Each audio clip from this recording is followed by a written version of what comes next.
नमस्कार, मेरा नाम है ऋषि नौपुत्रा और आप देखना शुरू कर चुके हैं हमारी खास पेशकश सियासी पाठशाला। प्रधानमंत्री नरेंद्र मोदी का अमेरिका दौरा इस समय न सिर्फ भारत या अमेरिका में बल्कि दुनिया भर में चर्चाओं में है। चीन और पाकिस्तान को तो जो मिर्ची लगी है वो जाने कहां कहां लगी है ये बताना मुश्किल है, लेकिन इसके अलावा भारत में भी कुछ लोगों को मिर्ची जरूर लगी है। विपक्ष मोदी के अमेरिका दौरे को पब्लिसिटी स्टंट बता रहा है। वो चाहे जो भी बोलें, लेकिन भारतीय राजनीति के इतिहास में 20 जून और 23 जून ऐतिहासिक दिन के रूप में याद किए जाएंगे। अमेरिका के बुलावे पर प्रधानमंत्री मोदी 4 दिनों की यात्रा पर मंगलवार को रवाना हो गए हैं। उनके आगमन को लेकर अमेरिका ने भव्य तैयारियां की हैं। उनके भोज कार्यक्रम में शामिल होने के लिए ट्रेड, इंडस्ट्री जैसे विभिन्न क्षेत्रों के 7,000 नामचीन अमेरिकी लोगों को इन्वाइट किया गया है। ये पहला मौका है जब किसी राष्ट्राध्यक्ष के लिए अमेरिका ने इतने धूम धड़ाके से स्वागत की तैयारियों को किया है। ये भारत का सौभाग्य है कि अमेरिका जैसा देश उसके लिए किसी पीएम के स्वागत के लिए पलक पांवड़े बिछाए बैठा हुआ है। विदेश मामलों के जानकार इसे दुनिया में भारत की सबसे बड़ी उपलब्धि बता रहे हैं। आज़ादी के 75 साल में ऐसा भव्य आयोजन किसी भारतीय के लिए अमेरिका ने कभी नहीं किया था। दूसरी ओर नरेंद्र मोदी को पीएम की कुर्सी से बेदखल करने के लिए अपने ही देश में विपक्षी दलों का एक कुनबा लगातार बेचैन हो रहा है।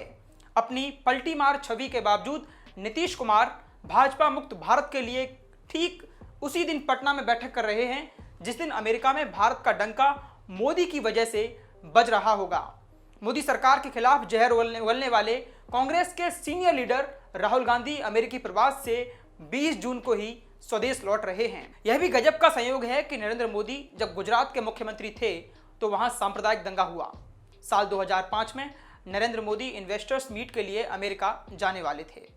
आज वही अमेरिका उनके भव्य स्वागत का आयोजन कर रहा है जिसने उस वक्त मोदी को वीजा देने से इनकार कर दिया था। अमेरिका के भारतवर्षीय मुस्लिम समुदाय ने भी मोदी को वीजा देने की मांग का विरोध किया था। अमेरिकी प्रशासन ने उनके विरोध को देखते हुए और अपने कानूनों का हवाला देकर नरेंद्र मोदी को वीजा देने से इनकार कर दिया था। साल 2014 में नरेंद्र मोदी जब भारत के प्रधानमंत्री बने तो सबके मन में यह शंका थी कि अब वीजा के मुद्दे पर अमेरिका का रुख क्या होगा। लोगों को आश्चर्य तब हुआ जब 2014 में पीएम मोदी तत्कालीन अमेरिकी राष्ट्रपति बराक ओबामा से अमेरिका में मिले। उसके बाद स्थिति ये रही कि शायद ही कोई ऐसा मौका रहा जब अमेरिका ने मोदी के स्वागत में कोई भी चूक की हो। अमेरिका को तब अपनी गलती का एहसास हुआ और उसने कबूल किया कि नरेंद्र मोदी को वीजा ना देना उसको हमेशा धब्बे की तरह रहेगा।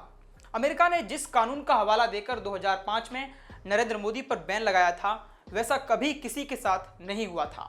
उससे पहले उस कानून के तहत किसी को वीजा देने से अमेरिका ने कभी भी मना नहीं किया था। पीएम मोदी अमेरिका तो इस बीच कई बार गए, लेकिन इस बार उनकी पहली राजकीय यात्रा है। राष्ट्रपति जो बाइडेन और फर्स्ट लेडी जिल बाइडेन के निमंत्रण पर पीएम मोदी अमेरिका पहुंचे हुए हैं। उनकी ये यात्रा कई मामलों में मील का पत्थर साबित होगी। अमेरिकी कांग्रेस को दूसरी बार मोदी संबोधित करेंगे। व्हाइट हाउस में आयोजित विशेष रात्रि भोज में वो शामिल होंगे। पीएम मोदी अमेरिका कांग्रेस से संयुक्त सत्र को संबोधित करेंगे। आज़ादी के बाद मोदी भारत के पहले प्रधानमंत्री होंगे जो अमेरिकी कांग्रेस के दोनों सदनों को संबोधित करने वाले हैं। अभी तक किसी भी भारतीय प्रधानमंत्री ने 2 बार अमेरिकी कांग्रेस को संबोधित नहीं किया था। मोदी के अलावा विंस्टन चर्चिल और नेल्सन मंडेला ऐसे रहे हैं जिन्होंने अमेरिकी संसद यानी अमेरिकी कांग्रेस के दोनों सदनों को संबोधित किया है। अमेरिका पहुंचने के बाद अंतर्राष्ट्रीय योग दिवस पर प्रधानमंत्री संयुक्त राष्ट्र भवन में योग कार्यक्रम का नेतृत्व करेंगे। 22 जून को व्हाइट हाउस में पीएम मोदी का औपचारिक स्वागत किया जाएगा। कार्यक्रम में भारतीय समुदाय के लोग समेत 1000 से अधिक लोग आमंत्रित किए गए हैं।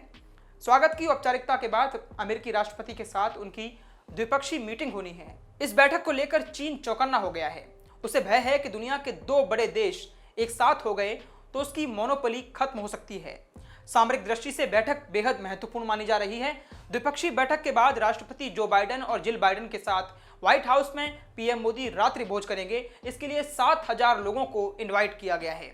23 जून को उपराष्ट्रपति कमला हैरिस और विदेश मंत्री एंटनी ब्लिंकन पीएम मोदी के लंच की मेजबानी करेंगे। उस दिन मोदी का एक महत्वपूर्ण कार्यक्रम भी रखा गया है।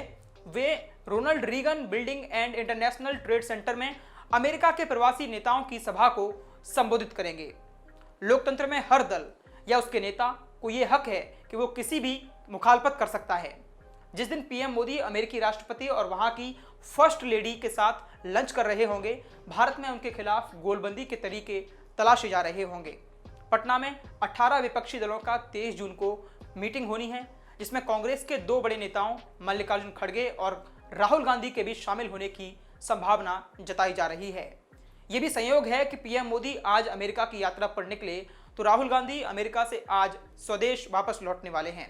सवाल ये उठता है कि दुनिया के 2 बड़े देशों के राष्ट्राध्यक्ष मिलकर रक्षा से लेकर ट्रेड और टैलेंट को बढ़ावा देने के मुद्दे पर चर्चा कर रहे हैं। चीन जैसे भारत के दुश्मन देश होश फाख्ता हो रहे हैं। उसी नेता को हटाने की बात विपक्ष कर रहा है, जिसके चलते चीन घुटनों पर आ गया है।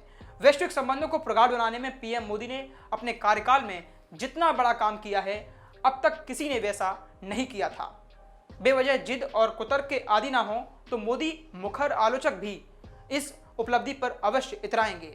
इस पर आपका क्या मानना है, हमें कमेंट करके बताएं और देश और दुनिया की तमाम सियासी खबरों के लिए आप न्यूज़ रूम पोस्ट को देखते रहें। सब्सक्राइब करें न्यूज़ रूम पोस्ट। धन्यवाद।